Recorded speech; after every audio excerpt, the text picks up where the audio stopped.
Hello there, welcome to another edition of New Stomp here on the Bunkazilla UK YouTube channel. It's our little spin-off from the Big Stomp, which is our monthly geeky discussion, which we hold over at Twitch.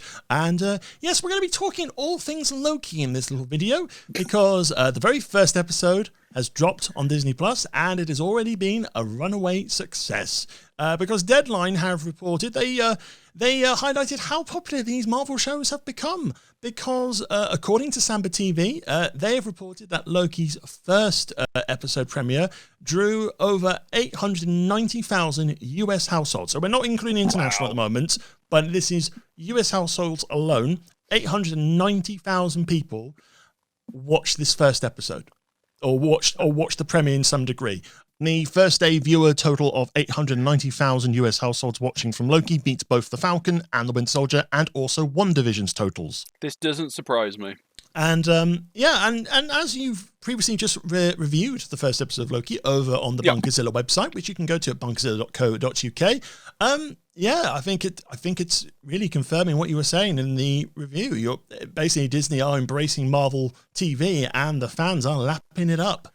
I think they're embracing Marvel TV, and they're doing what the other attempts at Marvel TV got wrong, in that they're applying the same principles that they learned from the movies to the TV series, and these are the same principles they learned from the comics, which is make each show its own thing, have a definite difference in style, have a definite difference in content. And in this case, have Tom Hiddleston in it, because it's got Tom Hiddleston and Owen Wilson. Those are two really big names, and they are in it, and they are working incredibly well together. I've seen part 2, because as soon as I was just like, right, we're doing this, bang, as soon as it landed. Not because I'm worried about. I'm not having like some massive must stay pure and avoid spoilers, but just because I really want to watch it. They're doing just a tight little 6-parter with 2 amazing people working really well, and Hiddleston top of his game, Wilson very established fan base, so it does not surprise me. Yeah, it's also incredibly accessible. It's still not the A-list like in the movies, but it's an A-list villain. Okay. So I haven't seen the second episode yet, so I will take. So Loki is an A-list villain. Oh, he's an A-list villain, obviously. In Marvel. Yeah, it's like having Thanos. It's not the same as having Captain America, but like having a Thanos spin-off show. It's kind of like if you, I guess when Marvel Studios really started doing the movies, I don't think anyone expected everyone, especially a large fan base, falling over Tom Hiddleston as Loki. I remember the San Diego Comic-Con, where he turned up in costume and stuff like that, and just spoke to the audience for like 5-10 minutes as Loki, and he was like, them off, and the audience were just lapping it up. They love him. He is the Norse god of thirst. Let us be honest. This is true. He has many a fan base. No, the other thing I was going to say is, like, if you were to, because this is so intrinsically tied up, and all these things have been so intrinsically tied up in the ongoing MCU, but if you were to strip away all of the MCU-ness from this, you would still have an incredibly good TV show. Falcon and the Winter Soldier was very tied up in the MCU. WandaVision, a bit less so, but it was still very, very MCU.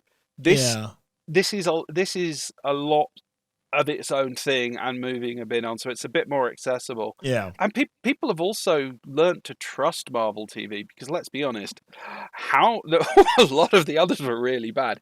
I loved the Netflix, but every single one of those seasons was 3 episodes too long. Whereas these, they're just hitting it.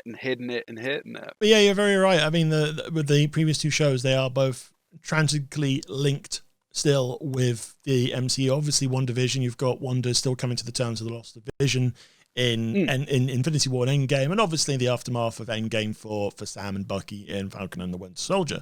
I liked WandaVision more than Falcon and the Winter Soldier. I think some of the plotting didn't really work for me with Winter Soldier. But I mean, the big change that happened in the show, I was very, very happy with. It's this part of me was just thinking, well, it doesn't feel like a complete package. It feels like something. It just felt something was missing from that show. Whereas with Loki at the moment, one episode in, I think having very little. I mean, obviously we've got the thing of this Loki has now caused a time variance, so everything's all up in the air. But I like the fact that they're not kind of going, oh well, we must go back to these previous Loki escapades. No, this is kind of like this Loki's off the path now. So whatever he does now is going to be different. It's going to be interesting, and even by the end of episode 1, it shone a light on a lot of Loki as a character, which I really enjoyed. Even if it was a lot of talking for the first episode, I really liked this episode. This is what struck me, because I've watched the second episode. I'm not going to give away spoilers, but the thing that struck me the most was that it is carrying on with the same pace as the pilot. It is bang, here is some plot, bang, here is some character development, bang, here is some mythos development. It is not slowing down. It is landing each and every time. When it originally came out, just before it came out, a lot of people, because police procedural was used in the marketing, a lot of people were expecting something kind of like Quantum Leap-esque time cop, whatever. And this is it's not. There are a number of scenes that other shows would have made episodes out of. Okay. And this just went, we're doing a scene because we're going to cut straight to the chase and we're going to get right to the good bit. And it's not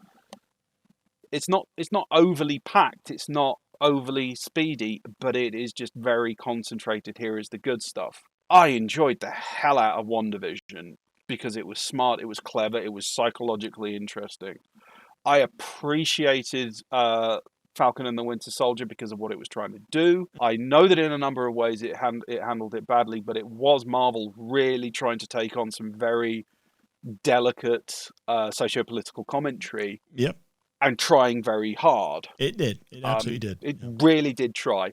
I'm loving it. It's proper adventure. I mean, we've got a couple of episodes, and then in July, Black Widow's going to be finally out at the start of July, which I think a lot of people are also looking forward to. And this year is a very busy year for Marvel because towards the end of the year we've got Shang-Chi and the Ten Rings, which I am looking forward to. I love that trailer. And then we've got Eternals, and then Spider-Man: No Way Home coming up soon. So it's like for particularly the Marvel Cinematic Universe fans, this is like having all your Christmases at once. I'm so much more looking forward to Eternals now that I've seen Loki. Were you not impressed with the trailer for Eternals when you first saw it then? I was okay with the trailer for Eternals. Okay. It showed promise, but with Loki, because it's that scale of it shows me that they know how to handle cosmic scale by not going, whoa, it's cosmic scale, but going, right, let's get down to the characters. I think if any of the upcoming slate is a little bit, I'm not sure if I'm going to enjoy this a lot, is probably Eternals. I will say Eternals does look very lovely, and that's mostly because Chloe Zhao is directing. She's come off Nomadland, which won a lot of Oscars. So you've got that in terms of intimate looking at these intergalactic beings with so much power. It's going to look beautiful, but because I'm not so well versed in Eternals, I probably am more apprehensive to it. I trust what Marvel will do. And I am also very confident that if I don't like what Marvel will do, they'll do something I will like eventually. They have broken away from the stupid idea that you can release 4 TV series and 2 movies a year and have a single core audience that likes all of this, which is a moronic idea that I don't know who thought that would be a good plan, DC. They have basically gone, right, let's target this chunk with this show and this chunk with this show and this chunk with this movie and this chunk with this movie. And yeah, there'll be a bunch of people that will see all of it, like me. But there's a whole bigger chunk of people that will really enjoy particular threads. And that's great. And that's going to make them an absolute dollar. Indeed. So let's see how well the shows do in future. Do let us know your thoughts on Loki in the comments below. Are you enjoying the show? Are you not enjoying the show? Is there anything else in the Marvel Universe that you are looking forward to in the coming months? And as always, you can also follow us on Facebook, Twitter, and of course Twitch at Bunkazilla UK. So that's going to be all we have time for on this little edition of News Stomp. Thank you very much for watching. I've been Ian Bolton. I am the Raggedy Man. And we will see you next time. Stomp on, monsters of culture. Stomp on. Adios.